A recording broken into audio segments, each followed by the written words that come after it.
President Cyril Ramaphosa is in Kigali for the commemoration of the Rwandan genocide. Earlier, he met with President Paul Kagame and they discussed bilateral relationships between South Africa and Rwanda. And he's about to engage with the media. Let's take you live there now.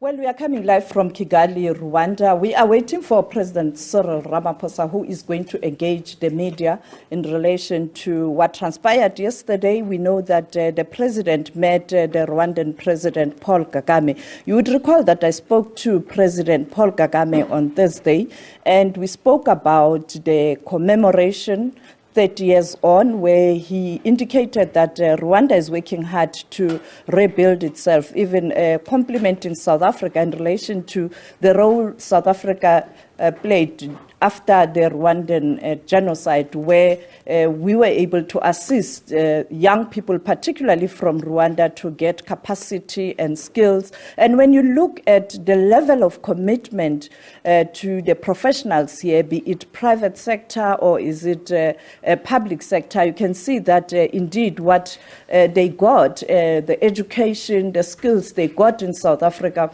are really coming handy in terms of ensuring that you have a functioning professional state with a committed, disciplined civil service, but also in terms of the state-owned entities. And I think South Africa, much as we couldn't help when the genocide happened, because South Africa was also preparing for elections. And you know that at that time, some provinces, you had those pockets of conflict, and therefore the focus was to ensure that you have a very safe environment for elections. And it was after the assassination of Chris Hani, and as we look forward next week to commemorate the assassination of Chris Hani, it speaks to the mood in the country at that time. Now, the other issue that I spoke to him about was the issue of the relationship between South Africa and Rwanda, and President Kagame saying that he would want to see a situation where the relationship are sound,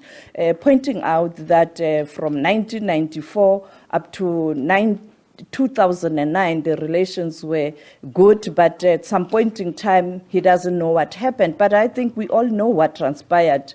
The tension, particularly the citizens of Rwanda who went to South Africa, and some of them were fingered or were mentioned, or they were suspects in relation to the genocides, and therefore perhaps the country feel aggrieved. And the assassination of the former chief of intelligence in South Africa, no country can allow that kind of a situation.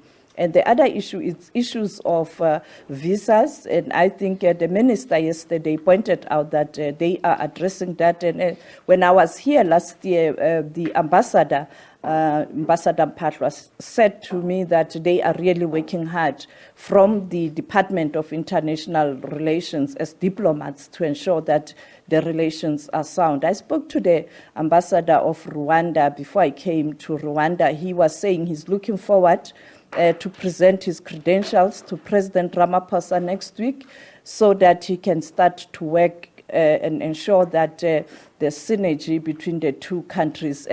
We are still waiting for the president. The president is coming, and I can tell you the room is full. Journalists, some from South Africa, others from other countries, and we will be able to pose one or two questions to the president looking at what transpired today, particularly yesterday, that meeting, the issue of the DRC. And also today, during the commemoration, the president of Rwanda singled out countries that helped Rwanda to recover. South Africa was also mentioned, and that speaks to you have a good history, and that is why before 1994, before the genocide, Rwanda, some of the people in Rwanda reached out to the African National Congress then to say something is brewing, can you help us? Because at that time we were told the apartheid regime was supplying arms, and therefore there was fear that this will lead to the disaster, of course, that happened. And therefore the relationship is likely going to improve after the meeting. It was quite a long meeting yesterday evening. But when I spoke to President Kagame on Thursday, he was looking forward to host President Cyril Ramaphosa. And we saw them even today. They were walking side by side when they were going to observe that important moment of remembering those who died and the victims, some of them who survived. And I think the body language spoke to two countries working hard and willing, the leaders, to reach out to each other. The other issue, what I observed was that they would still want to get more support from South Africa. As you know that South Africa, you have many companies in Rwanda, MTN, the banks, cement, and therefore they want to see more South African companies investing in Rwanda, but also companies from Rwanda investing in South Africa. As we are waiting for the president to come and engage the media, and he is now coming. The president is about to get in, and Vincent is going to help us. We were able to kind of sit here and talk. And now he is going to get a mic, and Vincent will do the honors. And we will start with the discussion and in terms of looking at issues, particularly in relation to what transpired today. And the important issue is to hear from the president.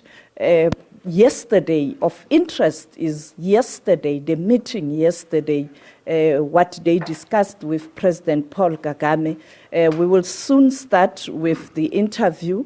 The president is now in the room, and I think other colleagues from other media houses will also ask questions, and I think we will get more content. And also the president, you know that he is campaigning in South Africa. It's a difficult task, and I think that is why he can't even join the program in the afternoon today, because he has to go back to South Africa. You know, every Monday that ANC meeting of officials, working committee, sometimes extended NEC, as you know, that there are issues that the president has to address in the party, the recent issues. Mr. President, thank you for your time. We are in Rwanda. I spoke to President Paul Kagame. He was really at pains lamenting the relationship between South Africa and Rwanda, particularly on issues related to bilateral trade and investment visas, but also the issue of the DRC, the deployment of the SADC troops, where South Africa is part of, because we are part of SADC. Can you take us through what you discussed? Were you able to resolve those issues of concern to South Africa and to Rwanda? Well, good afternoon. Very good to see you here in Kigali. And I guess you were also part of the commemoration that we have been truly honored to be part of. We came to Rwanda following the invitation that Rwanda extended to us to be part of this commemoration. And we felt it important to join in the commemoration of the genocide that happened 30 years ago here. And the fact that President Paul Kagame and the government of Rwanda felt that they should invite us is born out of the position that South Africa has always taken vis-a-vis Rwanda. We've always had good relations with Rwanda over a number of years. In fact, when the genocide happened 30 years ago, it was President Mandela who regretted that we did not really fully help give a helping hand to the Rwandese at the time when they were going through a moment of catharsis themselves, because we were bringing an end to the system of apartheid, and the two very important events just almost crossed each other like ships in the night. So following that, South Africa embarked on a number of initiatives, which President Kagame spoke about in his speech at the commemoration today, applauding the help that South Africa post-apartheid gave to Rwanda and the solidarity that we pledged, how we helped Rwanda to rebuild its health system by supporting and paying for doctors from Cuba, and how we opened our universities and colleges for Rwandese students to come to South Africa to learn, and how he said many of those who were trained in South Africa are today occupying positions of leadership in their own country. So he applauded South Africa. That in many ways goes to demonstrate the very good and special relationship between our two countries, a relationship which over the years, yes, has faced some challenges. He and I, from the time I became president, have always sought to find ways of straightening out the wrinkles in our relationship. And last night I had an extensive discussion with him about how we can refashion our relationship and on a bilateral basis deal with some of the issues that have to do with visas, that have to do with travel. And we believe that we are definitely going to get on the way of rekindling and rebuilding that relationship. I say rekindling because it is a relationship that is in existence. And like relationships between countries, sometimes they face challenges and they wrinkle up. And so those wrinkles will be straightened out. Yes, we did speak about the challenges that are prevailing now as a result of the situation in the eastern part of the DRC, and how both countries, in fact, how the region, SADC, can work towards installing peace.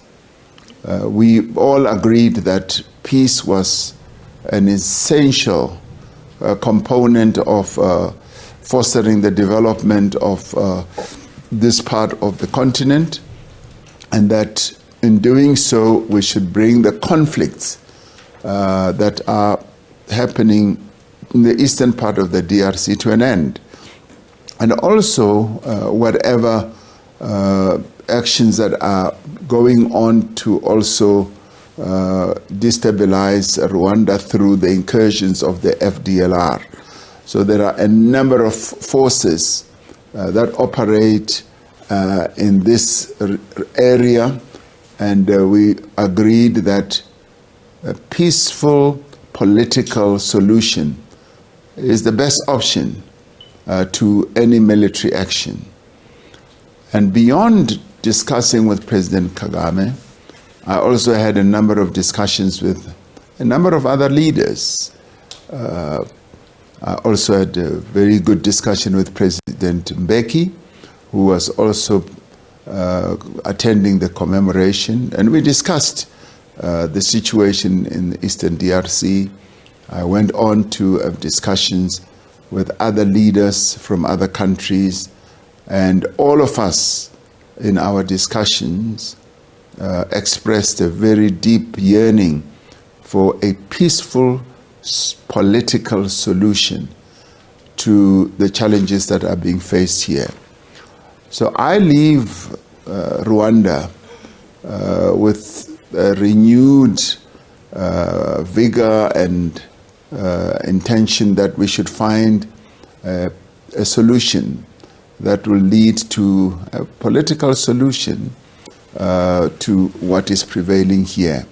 The people of DRC yearn for peace, and similarly the people of Rwanda also yearn for peace.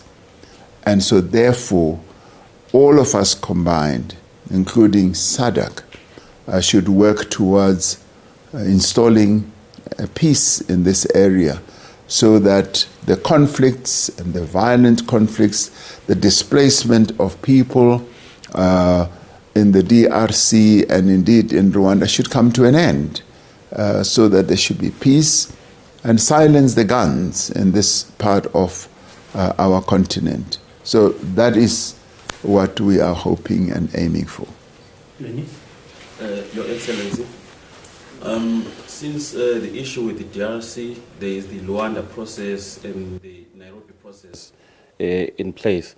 Is there a direct role for South Africa now that South Africa is leading a SADC force in the Eastern DRC? Yes, there is the Nairobi process, there is the Rwanda process, and all these processes are collectively aimed at ensuring that the conflict comes to an end. And we take a lot of inspiration from that.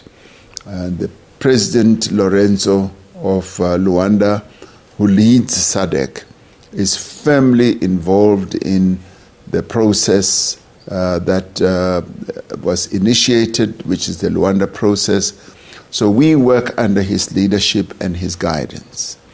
And the Nairobi process is a process that was aimed at installing a ceasefire, as well as ensuring that there is a political intervention and a solution.